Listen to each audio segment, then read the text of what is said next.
বিসমিল্লাহির রহমানির রহিম। আল আরাফা ৯৯-এ আপনাদের স্বাগতম। আজ আমরা জানব পৃথিবীর সবচেয়ে বড় কিন্তু সবচেয়ে কোমল প্রাণী নীলতিমি সম্পর্কে। এর ইংরেজি নাম ব্লু হুয়েল আর বৈজ্ঞানিক নাম ব্যালেনপটেরা মাস্কুলাস। ১. কোথায় থাকে? নীলতিমি প্রায় সব মহাসাগরেই পাওয়া যায়।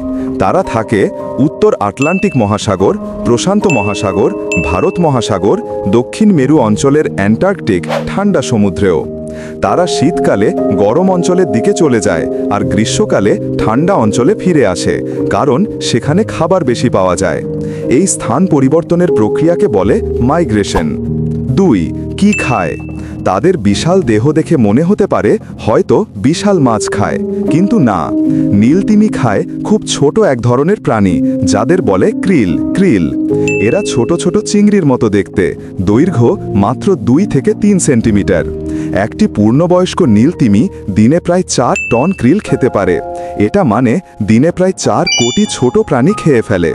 তারা মুখ খুলে সমুদ্রের পানি টেনে নেয়, তারপর ব্যালিন প্লেট দিয়ে পানি ছেঁকে ফেলে। শুধু ক্রিল আর ছোট মাছগুলো মুখে রেখে গিলে ফেলে। ৩.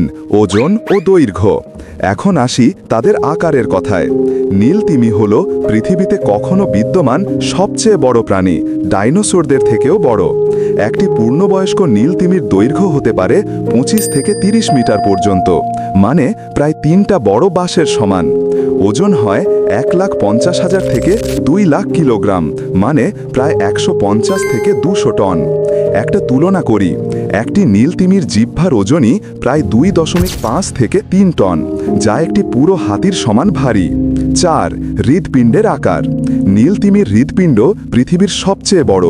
এর ওজন প্রায় ৪০০ কেজি থেকে ৬০০ কেজি পর্যন্ত, মানে একটি ছোট গাড়ির সমান ভারী। তাদের হৃৎপিণ্ড এত বড় যে মানুষ চাইলে তার হৃদয়ের ধমনী দিয়ে হেঁটে যেতে পারত। অবশ্য এটা কেবল তুলনা বোঝানোর জন্য বলা হয়। তাদের হৃদস্পন্দন খুব ধীর। বিশ্রামের সময় প্রতি মিনিটে মাত্র ২ বার, আর ডুব দেওয়ার সময় আরও ধীরে ১ বার পর্যন্ত নেমে যায়। ৫. শ্বাস নেওয়া। যদিও নীলতিমি পানিতে থাকে, তারা স্তন্যপায়ী প্রাণী, তাই বায়ু দিয়ে শ্বাস নেয়। তারা প্রায় প্রতি ৫ থেকে ১৫ মিনিট পর পর উপরে উঠে আসে শ্বাস নিতে। তাদের মাথার উপরে থাকে 2টি ব্লো হোলস। সেখান দিয়ে তারা একসাথে প্রচণ্ড জোরে বাতাস বের করে দেয়, যা প্রায় ৯ মিটার উঁচু পানি ফোয়ারার মতো দেখা যায়। ৬. প্রজনন মৌসুম ও সন্তান জন্ম। নীলতিমি সাধারণত শীতকালে প্রজনন করে, যখন তারা উষ্ণ সমুদ্রের দিকে চলে যায়। গর্ভকাল প্রায় ১১ থেকে ১২ মাস। প্রতিবার সাধারণত একটি মাত্র বাচ্চা জন্ম দেয়। একটি নবজাতক নীলতিমির দৈর্ঘ্য হয় প্রায় ৭ মিটার, ওজন প্রায় ২ থেকে ৩ টন, এবং জন্মের পর প্রতিদিন প্রায় ৯০ কিলোগ্রাম করে ওজন বাড়ে, কারণ মা তিমির দুধ অত্যন্ত ঘন ও পুষ্টিকর। ৭. আয়ু বা জীবনকাল। নীলতিমি সাধারণত ৮০ থেকে ৯০ বছর পর্যন্ত বেঁচে থাকে। কিছু ক্ষেত্রে ১০০ বছরও বেঁচে থাকতে পারে। তাদের বয়স নির্ধারণ করা হয় কানে থাকা মোমের স্তর গণনা করে, যেমন গাছের বয়স নির্ধারণ করা হয় গাছের কাণ্ডের বৃত্ত দেখে। ৮. আচরণ ও জীবনধারা। নীলতিমি সাধারণত একাকী জীবনযাপন করে।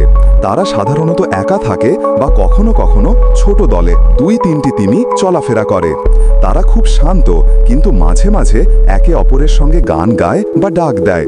এই শব্দ পানির নিচে প্রায় ৮০০ কিলোমিটার দূর পর্যন্ত শোনা যায়। তাদের এই তিমির গান, ওয়েল সং, এখনও বিজ্ঞানীরা গবেষণা করছেন। ৯. বিপন্নতা ও থুমকি। এক সময় নীলতিমি পৃথিবীতে লাখ লাখ ছিল, কিন্তু ১৮০০ থেকে ১৯০০ সালের মধ্যে মানুষ তাদের তেল ও মাংসের জন্য শিকার করতে থাকে, যার ফলে এখন তারা বিপন্ন প্রজাতি হিসেবে ঘোষিত। বর্তমানে পৃথিবীতে আনুমানিক ১০,০০০ থেকে ২৫,০০০টি নীলতিমি বেঁচে আছে। তাদের সবচেয়ে বড় হুমকি হল জাহাজের ধাক্কা, সোনার সাউন্ড দূষণ, জলবায়ু পরিবর্তন এবং প্লাস্টিক দূষণ। ১০. পরিবেশে ভূমিকা।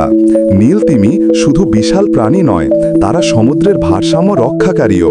তাদের মল বা বর্জ্যে থাকে প্রচুর আয়রন ও নাইট্রোজেন, যা সমুদ্রের ফাইটোপ্ল্যাঙ্কটন বৃদ্ধিতে সাহায্য করে। এই ফাইটোপ্ল্যাঙ্কটনগুলো পৃথিবীর প্রায় 50% অক্সিজেন উৎপন্ন করে, অর্থাৎ নীল তিমি পৃথিবীর শ্বাস নেওয়ার ব্যবস্থারও অংশ। 11 এক অবিশ্বাস্য তথ্য। একটি নীল তিমি একবার চিৎকার করলে সেই শব্দ পানির নিচে এত দূর পর্যন্ত ছড়ায় যে আরেকটি তিমি অর্ধেক পৃথিবীর দূরত্ব থেকেও তা শুনতে পারে। তাদের ডাকের শব্দের তীব্রতা হয় 188 ডেসিবেল পর্যন্ত, যা একটি বিমানের ইঞ্জিনের শব্দ থেকেও জোরালো। শেষ কথা, নীল তিমি আমাদের শেখায় বড় হও মানে ভয়ঙ্কর হও নয়। এরা বিশাল কিন্তু শান্ত, শক্তিশালী কিন্তু নিরীহ। তারা প্রকৃতির এক অনন্য নিদর্শন, যাদের রক্ষা করা আমাদের দায়িত্ব। তো প্রিয় বন্ধুরা, ভিডিও ভালো লাগলে লাইক এবং সাবস্ক্রাইব করে পাশে থাকবেন।